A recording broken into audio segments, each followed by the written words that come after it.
CEO of the Alliance for Water Efficiency, and we are very pleased to welcome you here today to the webinar that we are presenting on the ANSI AWWA G480 Water Conservation Standard. We are planning to have a webinar about 60 minutes in length with time for your questions. You have two choices for your audio. You can either do it through your telephone or your computer microphone and speakers, and hopefully you have all figured that out by now. If you're hearing my voice, you have figured that out. And as I mentioned a minute ago, we are muting the webinar phone line during the presentation because we are recording it, and we will be posting it, and we'll explain at the end of the webinar where you'll be able to find that link and also other information. But we want to make sure you feel that you can participate in this webinar even though your line is muted. And so we want to encourage you to type in questions as we go along through the webinar, which we will answer at the end of the presentations. The speakers that we have on the call who are familiar with the standard will be happy to answer your questions.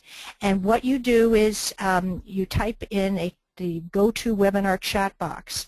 If you look in your upper right-hand corner, there will be a little panel, the top of which has an orange square with a white arrow in it. If you click that white arrow, it opens up a dialog box, and you can see down below you can type in questions that will go to Jeffrey Hughes, our webmaster, and he will be happy to read your question at the end of the webinar. So we'll take the questions in the order that they're received, and we'll make sure we answer all the questions that you type in. So even though the participation is limited from your end in terms of voice, it's not limited in terms of comments and or questions. So we encourage you to participate and join us in that way. Next slide, Peter. So it gives me great pleasure to introduce the speakers for the webinar today. We have Peter Mayer from Water DM, Diana Pape from ICF International, and Brian Skeens from CH2M Hill. All three of them were involved in the development of the standard, and will be presenting it to you in this webinar. So at this point I'd like to turn it over to you, Peter. Thank you very much, Marianne. I'd like to welcome everyone to the webinar. Thank you so much for joining us today. We're very pleased to be talking to you about the new Water Conservation Program Operation and Management Standard. This is an image of the standard, and we wanted to let you know right away how you can go and get a copy of it. You can order it from AWWA using the link provided. And I'm not sure of the exact cost of the standard. I think it's between $40 and $60 to purchase it. But I think it is worthwhile, if this is something that you're interested in, learning more about it, to actually get your hands on the copy. It's fairly short, only about 10 or 15 pages long.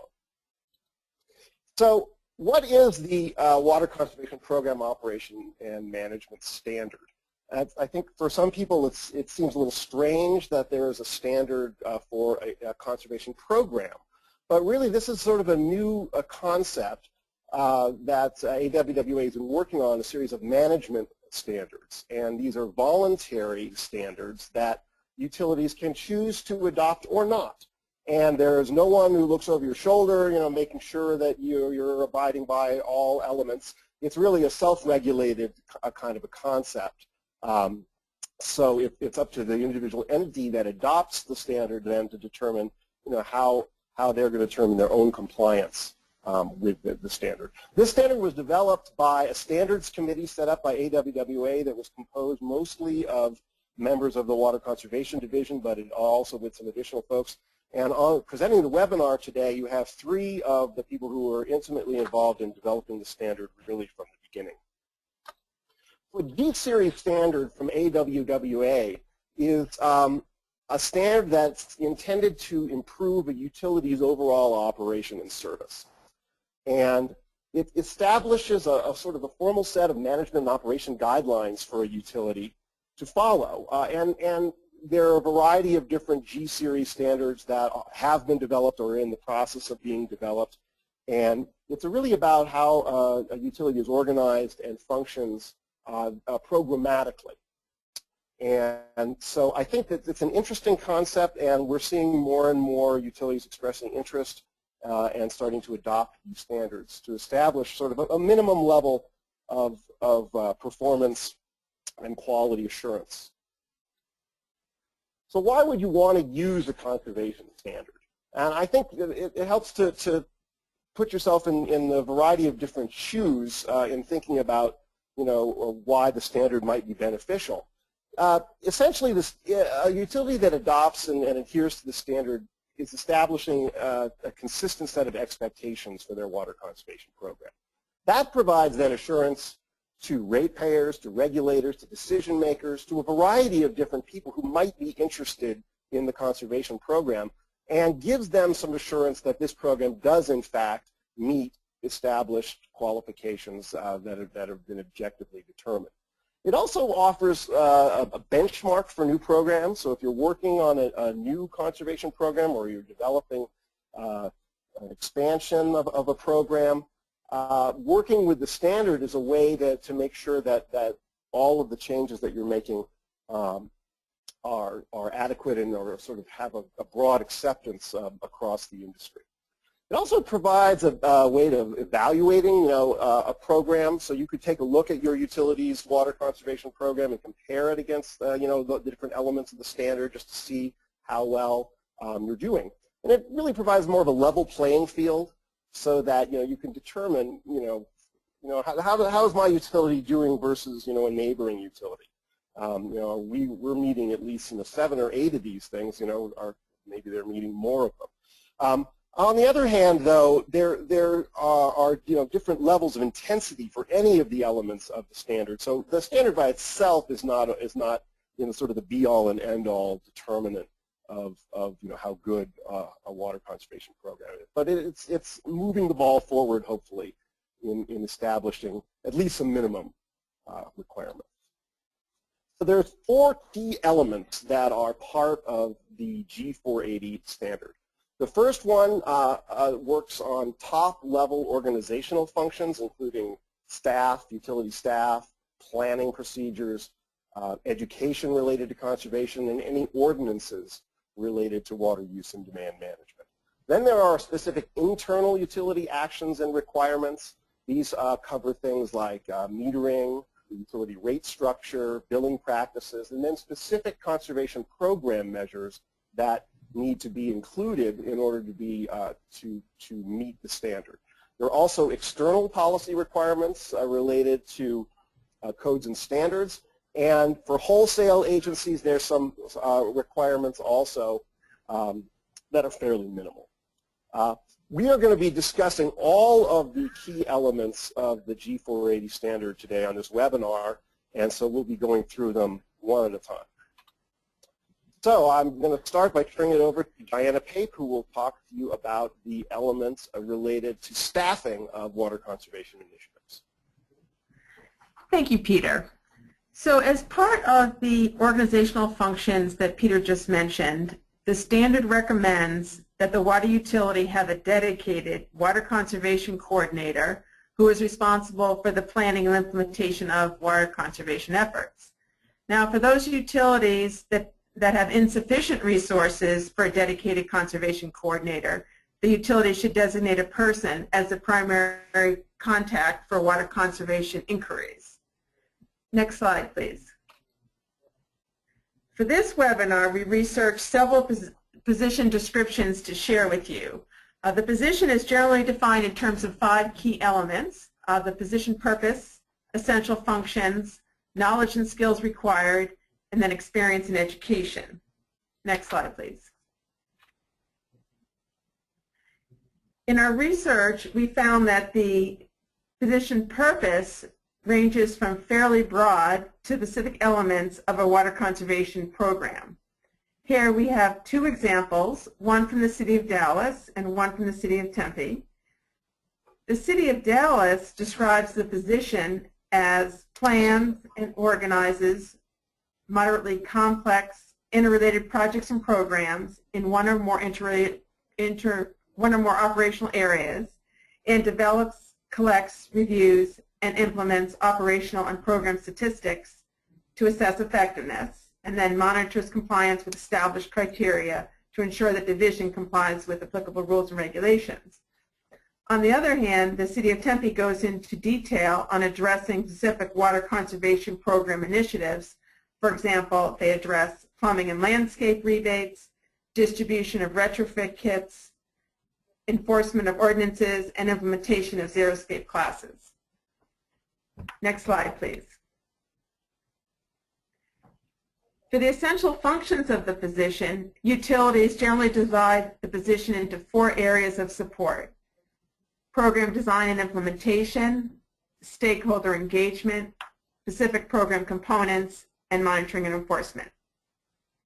As indicated, the functions range from fairly broad, such as implement effective education and outreach program and services to the community, to fairly specific, such as coordinate the distribution of planning retrofit kits. We've included in our online version of our presentation examples of position descriptions for several water utilities that we'll hope you'll find useful. Now I will turn over the presentation to Brian. Thank you, Diana. The next requirement is for water conservation planning, and is to create, implement, and maintain a water conservation plan. You must develop a conservation plan that sets goals and identifies cost-effective programs to meet the goals.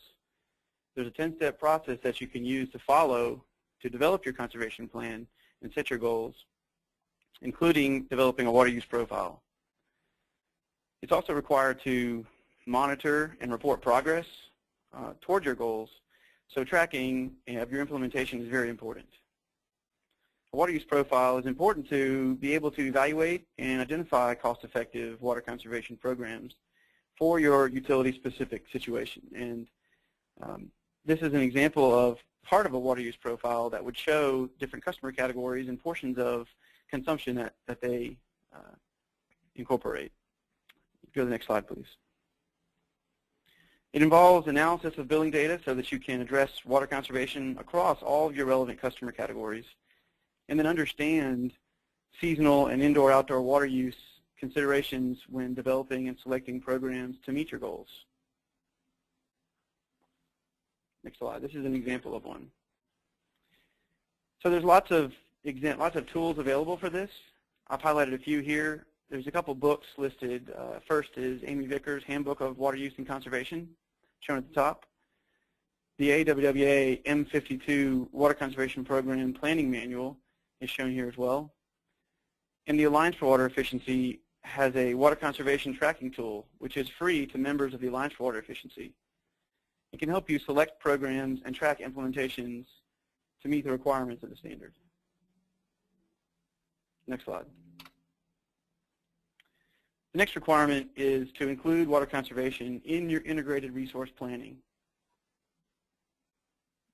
These figures below are examples of how you could integrate water conservation into your demand supply planning, and recognizing that the cheapest source of new supply is the one we already have, so make the most of it through water conservation. The chart on the right shows how to compare water conservation, an example of how to compare water conservation along with alternate new water supplies. And on the left is how you might evaluate new supplies to meet demands as they are expanding into the future. And now I'm going to turn it over to Mary Ann to talk about the next requirement.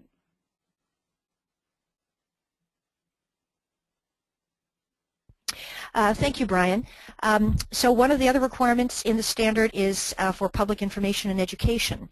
And you know, while it is possible to use programs that are prepackaged, it's important to recognize that whatever program you do, both for public information and for school education, have messages that are customized to the conservation goals of your utility.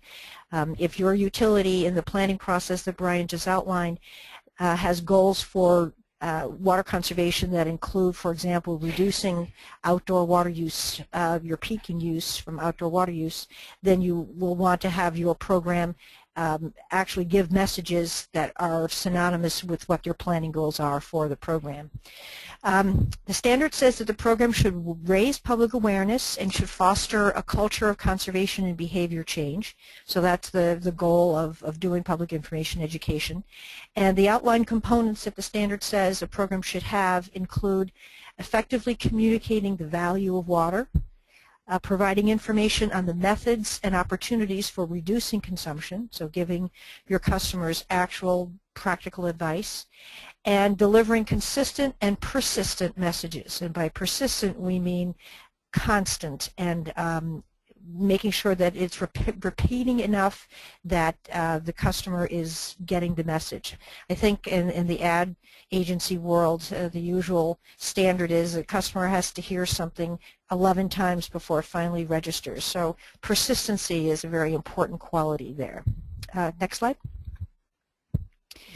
So as I mentioned a minute ago, there are some package programs that are available, and they can be used to supplement your program or even in lieu of an actual customized program of your own. There are many good opportunities out there to use existing materials. American Water Works Association has materials. There are private programs out there, example of which is the Water Use It Wisely program out of Arizona. The Water IQ program in Texas is another example of a statewide program that can be customized at the local level. Learning to be Water-Wise is another vendor-operated program. There are some state programs. Save Our Water in California provides information for all water providers to use from their materials. The U.S. Bureau of Reclamation has Project WET, which is a school education program, which you can use as well. And AWE also has a consumer messaging program, a sample of which you see here with our Never Waste campaign. There's also a picture here from the Save Our Water campaign in California.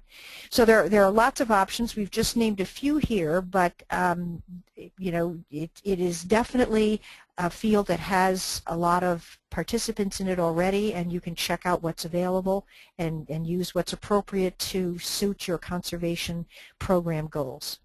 Next slide. So now I think we turn it back to you, Peter. Thank you, Marianne. So I will now talk a little bit about water rates and billing practices.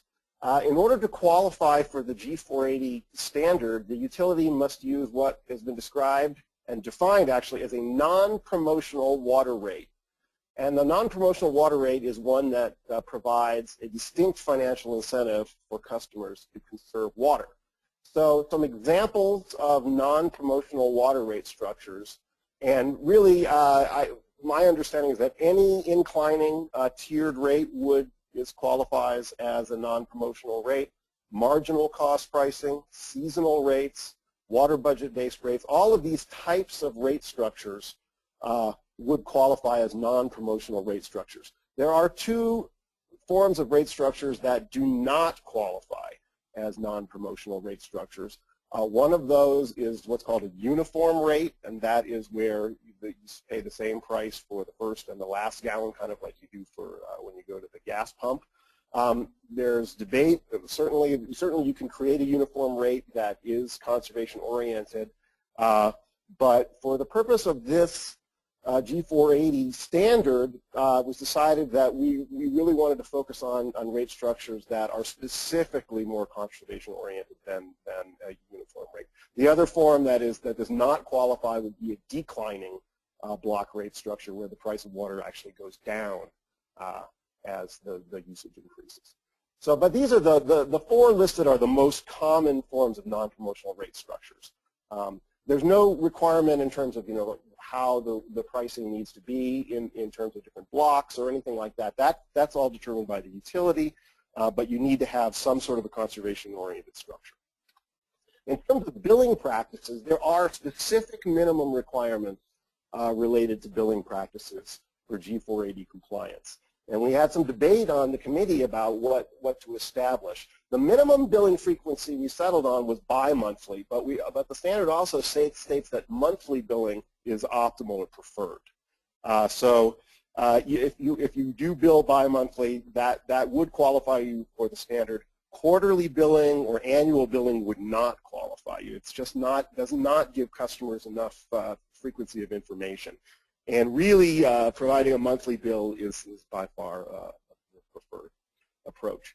The bill must be understandable, and to qualify with the standard, the printed bill that the customer receives, either in electronic format or in paper format, it doesn't matter. It has to have water use clearly defined in gallons or liters.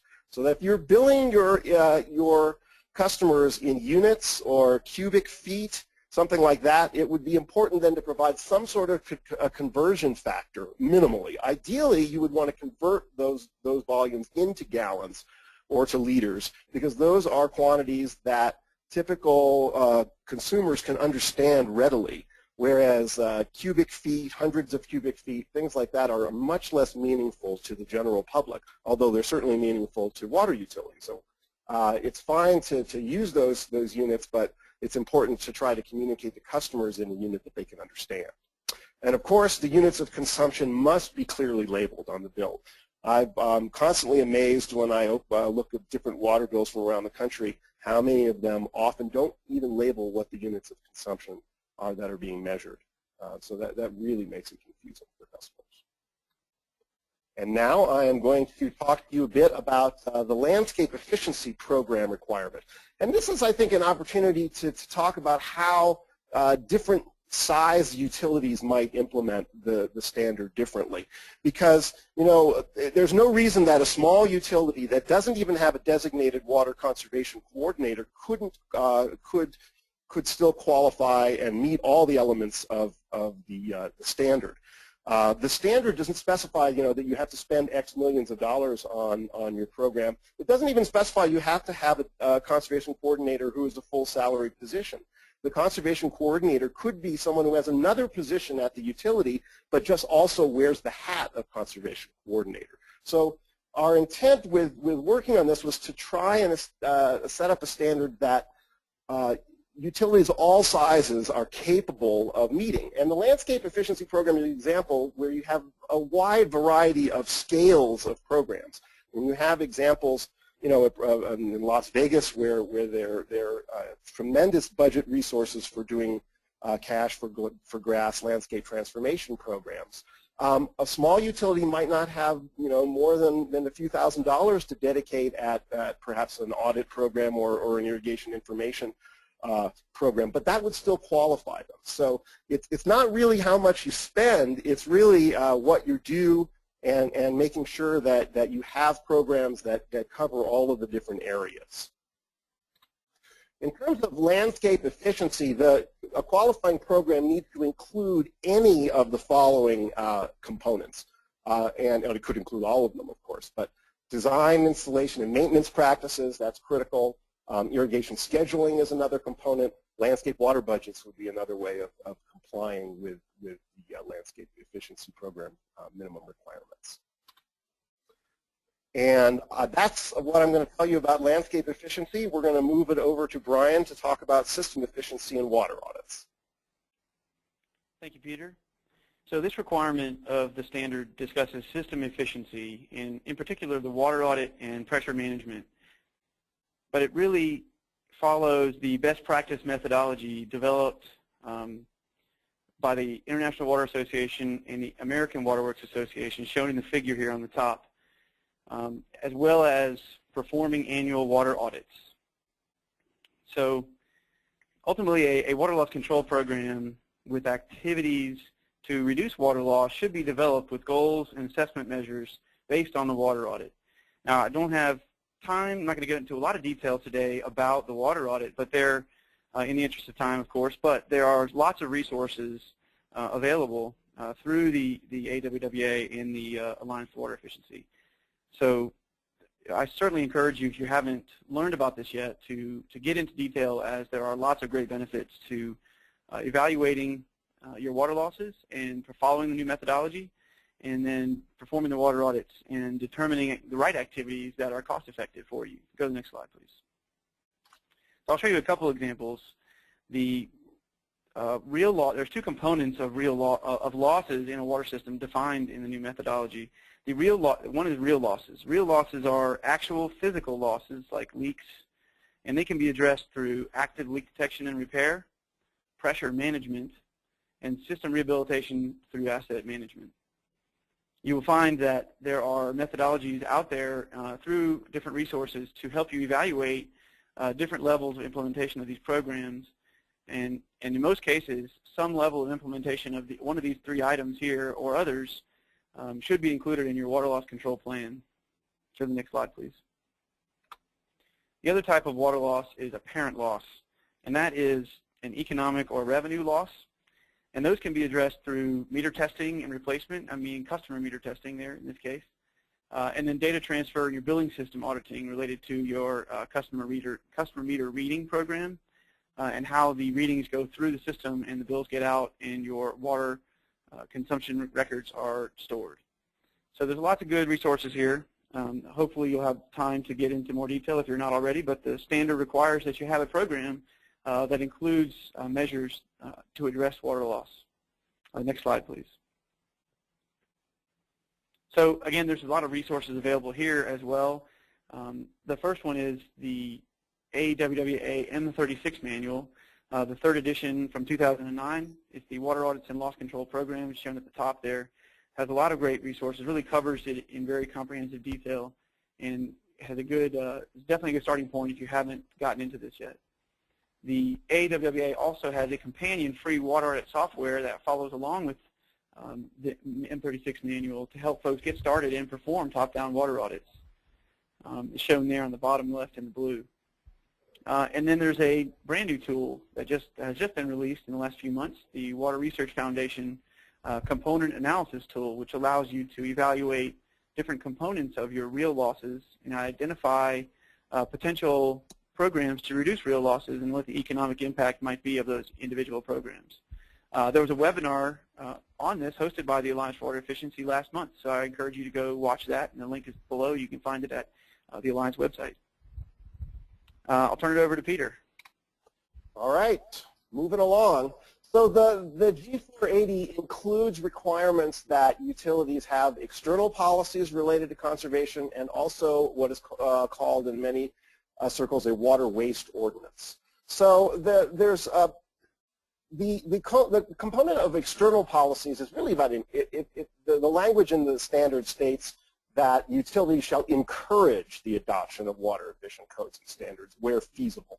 So it's not a very strict language, but the intent was to stress the importance of codes and standards in driving efficiency, particularly in the indoor side, and that the framers of this standard felt that this was an essential function for utilities to continue to work on this and to make sure that these codes and standards were functioning properly and working well for them.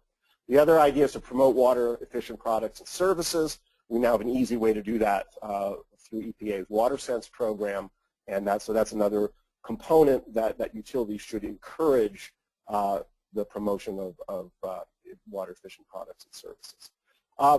A component that is an actual requirement of the G480 is to maintain an enforceable water waste ordinance. And a water waste ordinance is a policy that a utility or a city or even a county has that basically specifies that you're not allowed to waste water. Typically, these ordinances are only utilized during a time of a drought, and that's the time when you pull out the ordinance, you dust it off, and you utilize it to penalize customers as necessary for violating watering restrictions, for leaving water on the sidewalks, things of that nature. There's a variety of different ordinances that are out there, and the Alliance has a nice collection you can take a look at. Eventually, I believe AWWA will work on developing a guidance manual to accompany this standard, and part of that manual, I'm hoping, will include a number of good examples of water waste ordinances, so that if this is something that you're interested in implementing locally, then you can use language or take a look at something that other folks have been implementing. And I will turn it back to Brian now to talk about documentation and reporting for the standard. Thanks, Peter. Of course, there is minimum documentation required to meet the standard, and it includes the items that we discussed in the webinar today.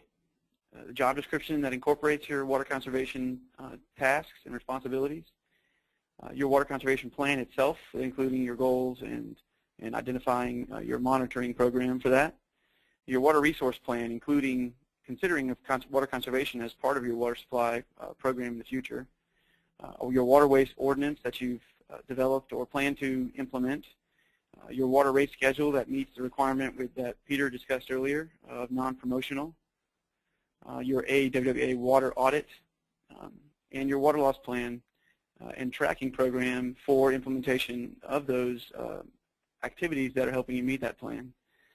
Also your building code or development standards that are helping you meet and encourage those water efficient products, as well as things you're doing for outdoor water, landscape water use efficiency.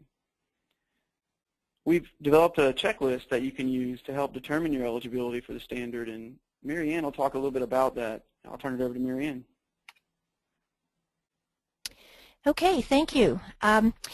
We have done for your benefit, this panel of webinar speakers has assembled a detailed checklist which will help you tick off all of the items for the standard that would require your compliance. And we've posted this checklist, and we've posted it in Word form so that you can actually use it and enter information on it. And it's posted at this link, but we'll also walk you to it in a minute and show you where it is on the website. And it'll help you collect and review the documentation of compliance with the standard.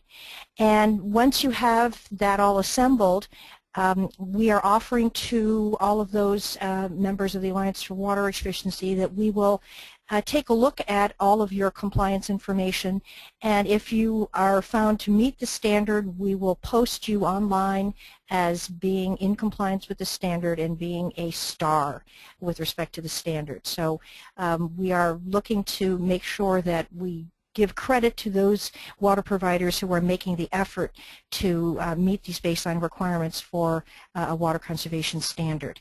So if you go to the next slide, Peter, we have actually a screenshot of the first page of the checklist. So you can see that each element of the requirements of the standard would be listed, and then you can, there's a box there where you can check that you've completed it by such and such a date. And again, the Alliance will offer to review for our members anyone who submits a completed checklist with documentation for each of these items. We will serve as a third-party reviewer and help validate that you have done what you need to do, and then publicize your achievement in that regard. So in that respect, we'd like to show you where you can find all of this on our website. And so, Peter, if you would go to our Alliance webpage, I think this is the time where we would do that. So here's, you see here on your screen our homepage of the Alliance for Water Efficiency. And if you haven't ever visited it, it's just Alliance for Water Efficiency, all one word, .org. So this is our home page, and if you look in the important information section, you'll see that the fourth one down is the AWWA G480 standard. So Peter, if you click on that, what that takes you to then is a whole page devoted to the standard, and if you scroll down, Peter, we can show everyone where they can order the standard is down at the bottom, learn more and purchase a copy. If you click on that, you'll see that the standard sells for $66 if you're not an AWWA member, and it sells for $41 if you are an AWWA member. So that's where you get a copy of it. In the paragraph just above it, you can click there to download the detailed checklist for the standard. We'll also post the same checklist on the webinar page when we post this completed webinar, but we'll probably post the webinar recording here on this page as well. But off of this page is where we'll create a separate recognition Hall of Fame type page for listing those utilities that have complied with the standard. So you can submit your information to us, and we'd be happy to determine your level of compliance and help you through this and get you the recognition that you deserve. So if we go back to the slideshow, in the next slide after this one, I think we're at the point now where we can begin to accept questions. I think we've covered everything about the standard that we had wanted to tell you. We did this in cooperation with the American Water Works Association, and we will continue to work with them in the future on not only the dissemination and information on the standard, but on its compliance and on its usability. You'll probably notice that it has a date on it for 2013, which was the year that it was adopted. I think there will probably be regular reviews of the standard going forward. I think that's part of the AWWA standards protocol. So we will look to keep you informed as that happens and as that occurs, and we're really grateful that all of you joined us on the webinar today. So if you've got any questions, type them in. I think we probably do have some questions. While Jeffrey is assembling the questions for us, let me just remind you that there will be a PDF of this presentation which will be posted almost right away. And the recording, once Jeffrey cleans it and makes sure that it's functioning properly, both will be posted online at our webinars page, which is off of our home page that you just saw. And if you want to go straight to the G480 standard, you can go right to the AWWA store, or you can just click on the link that we provide on our web page that Peter just showed you. So at this point, I think we'd like to see what questions you might have. Jeffrey, what do we have? Great. Yes, thank you. We do have a number of questions. First being, is there a European standard comparable to the G480?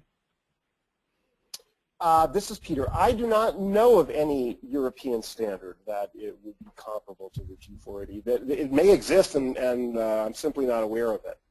I don't know if anyone else, any of the other panelists, are aware of a European counterpart.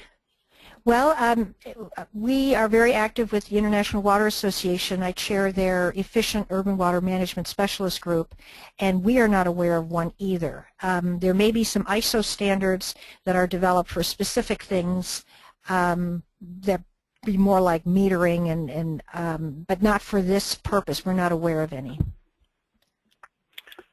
Thank you for that. Related is this U.S. specific, or will Canadian utilities be able to use or apply the standard?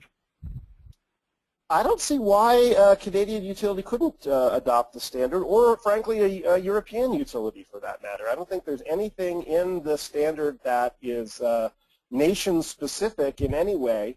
I think it certainly applies to developed countries with pressurized 24-hour water delivery. So I think if you're in a situation with intermittent supply or something like that, then the standard probably wouldn't apply nearly as well. But I don't see any reason that it couldn't be adopted also by Canadian utilities. Great, thank you. Do you believe that in general small utilities have the institutional capacity to meet these standards? Their concern here is maybe constraints on personnel and such. Marianne, you want to tackle that one? Sure. I think the standard is designed for all levels of utility. It's a matter of degree, and Diana might want to comment on the position part of it, but a dedicated water conservation coordinator and staff is probably more feasible for a larger utility, but a designated person that anyone can call, even in a small utility, is certainly possible. And we find lots of small utilities with sizes well under, say, 5,000 connections. They're still doing conservation programs because it provides benefit to the system. So it's a question of degree, and I can think of a number of very small systems that already are likely to meet the standard as it's currently written. So I think it does apply to small systems. Great, thank you, Marianne. Regarding Peter's mentioning and discussing the rate schedules and such, question here is, if a utility is moving from a declining block rate structure to a uniform rate structure, could that not qualify as a move toward a non-promotional rate structure? The comment that goes with that is, in order to avoid rate shock, it may be necessary for a utility to take an intermediate step in its rate design. That's true. I don't disagree with that statement, but you still would not qualify for the standard.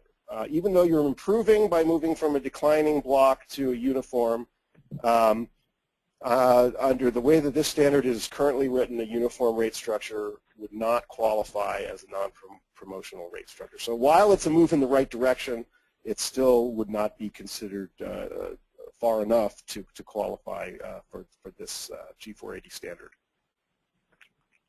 There's also one thing I want to add that we didn't mention during this rates discussion, and that is that if you have flat rate, which is the customers charge the same amount of money per month no matter how much water they use, that clearly also does not qualify. We didn't make that clear, but I think that goes without saying. Thank you for that. Question here is, do you have examples of public utility water waste or water conservation ordinances that meet the standard?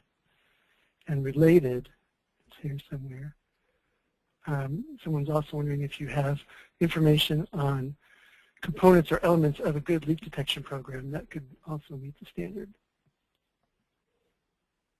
Yes, yes to both of those questions.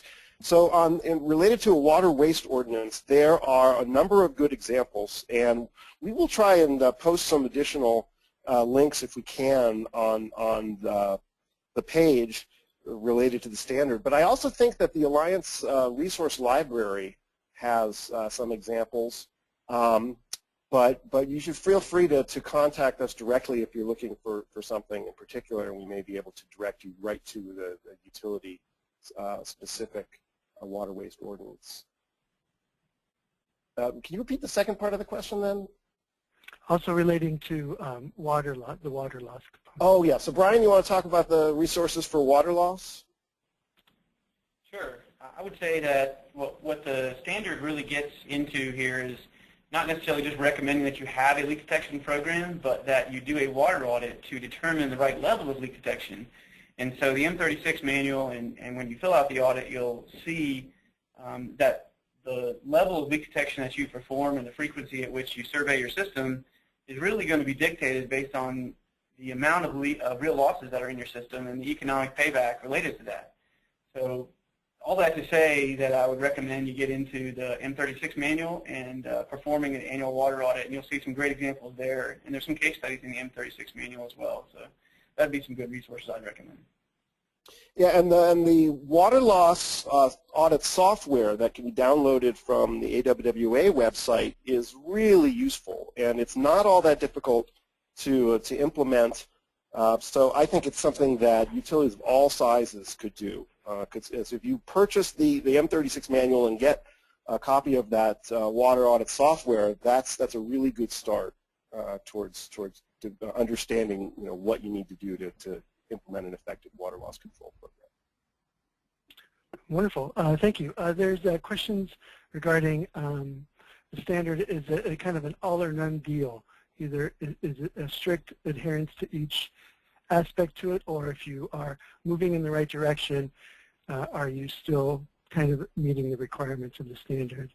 I think you alluded to that when you were speaking to the rate structure and answering that question there, but this person's wondering if they could perhaps qualify because they're moving toward using lower water use or having lower water use. The standard establishes a minimum benchmark. So moving in the right direction is good, but in order to qualify for the standard, you would have to meet all of the different components, at least at some minimum level. Now, because it's a voluntary standard, what qualifies as a minimum level you can determine yourself. So, if a utility wanted to adopt the standard and say we're complying with it, fine. No one is going to hold your feet to the fire except maybe if a customer or someone studies it and says, well, we don't really have a non-promotional rate structure. How do we qualify? I mean, that's the sort of level I think that you would get into. No one is there's no standards body that is going to come around and take away your accreditation or something if you don't meet all of the elements. But the way that the standard is designed is it really is a minimum benchmark, and movement in that direction is not enough. You actually need to have some kind of you either need to meet the minimum requirements established or have a program in each of the different areas that are discussed. Oh, wonderful. Thank you, Peter. I'd like to add to that, Peter. I'd like to add that real quick. Another example of that is there's a component here that we didn't mention on metering practices, that you have universal metering program, but doesn't require necessarily that you have 100% metering. It requires you have a plan to meet 100% metering. So I would encourage everybody to fill out the checklist and get a copy of the standard and look and see what it really takes to get into compliance. Oh, wonderful. Thank you for that. A question with regards to the landscape efficiency program element. Under the different components that should or could be included, was there or wasn't there something relating to climate appropriate plants? I don't think climate appropriate plants are called out specifically. I'm going to open up my copy of the standard just to double check that. But certainly that's in my mind, if I was reviewing for qualifications with the standard, I would think, you know, any effort to encourage landscape climate appropriate plants would certainly qualify.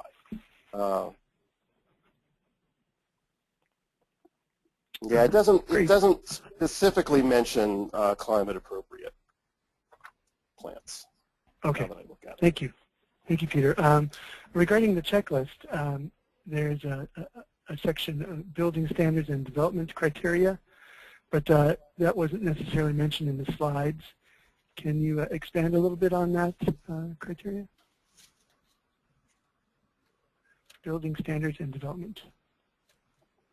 So building that relates to the external policies on building codes and standards. And the way that let me just read what it states in the standards.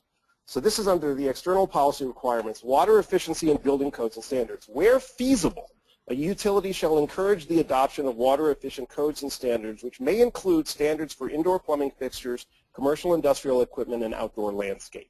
Adoption and implementation should be encouraged at both the state or provincial and local level.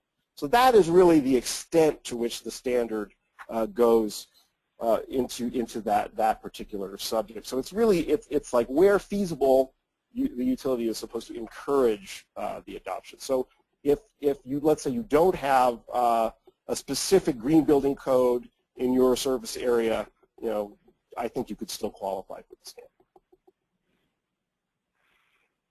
Great. Thank you. Question here about recognition of a conservation. Is it necessary that the recognition of conservation as a water supply option be contained in a separate water resources plan, or can it be recognized within the conservation plan? It could definitely be recognized within the conservation plan. That would be fine. But the key with the integrated resources planning is that water conservation is considered alongside other supply options.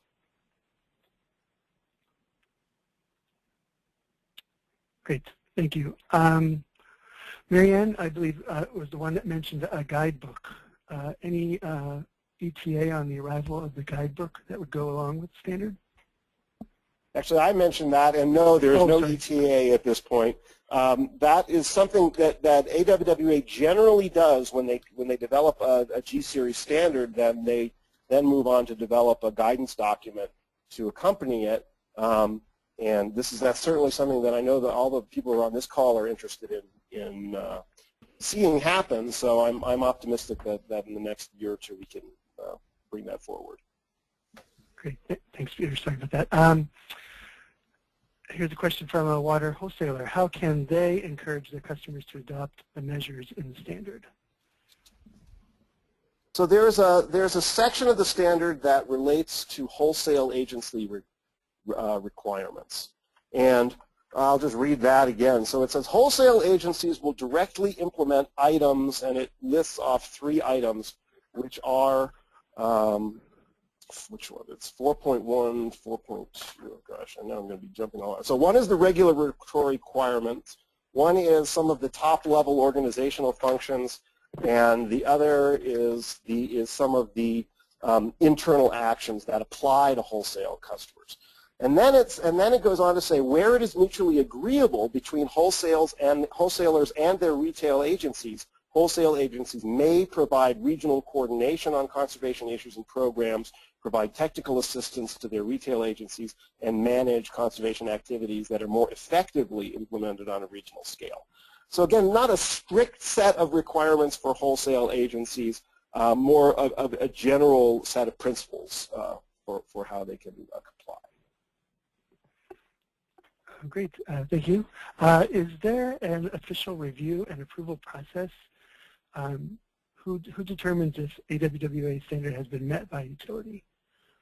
So there is not an official review process. That's the sort of the strange element of a voluntary standard, is that there is not any sort of a governing body. It is a self-governed type of standard, and that's why the Alliance is offering for members to provide that review, to essentially say you can use the experts at the Alliance to evaluate your program to make sure that you are complying with all these elements, and they will establish minimum level of compliance for you.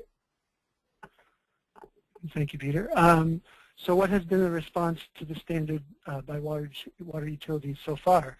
Do we know of any utilities that have met the standard or have begun working on meeting it? Well, I'll start off, maybe others can chime in. I'm not aware of any utility that has actually adopted the standard and put it into their, sort of, their codes or the ordinance of the city that our program is going to comply with the standard. However, I know that there are quite a few utilities that actually comply with the standard, and I've gone through the checklist with a number of utilities in Colorado, and so far, the three that I've looked at have all met the standard, just through reviewing their conservation plan and knowing what they're doing. So I think it's very likely that many utilities that are practicing and have an active water conservation program are going to meet this standard, are going to be very close to meeting it, and could probably meet it with just some small tweaks. And that's actually one of the reasons why we wanted to do this webinar, because we didn't think the standard had a lot of visibility, and we didn't think many water providers understood that it was even out there.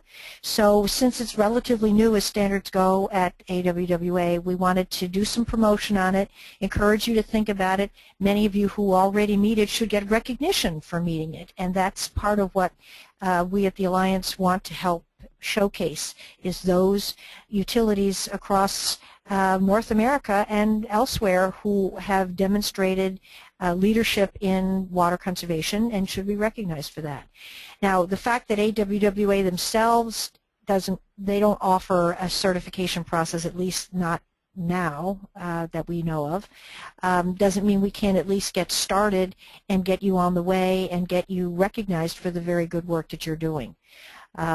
So what this standard is intending to do is to raise the minimum floor for water conservation programs and to get everyone working off of the same song sheet.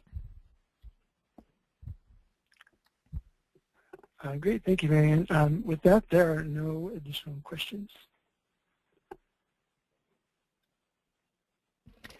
Well, this has been a terrific webinar with lots of great questions. We know many of you have hung in right to the very end to listen to the full presentation and all of the answers to the questions that have been posed. So we thank you for that interest. We encourage you to check out our Alliance for Water Efficiency webinars in the future. We'll have one on July 29th that'll talk about the water calculator of our Home Water Works website. So feel free to watch for that and to sign up for that as well. But at this point, I think, unless we have some final comments from the panelists, do we have any final parting words? Well, thank you very much for attending. Yeah. And thank you to Peter and to Brian and Diana for helping us out and being part of our presentation today. We're very grateful for your participation, and thanks especially to Diana for the checklist. And if you have any further questions on the standard, feel free to contact us at the Alliance for Water Efficiency. And at this point, if there are no other questions, we would be happy to close the webinar, and thank you again for participating.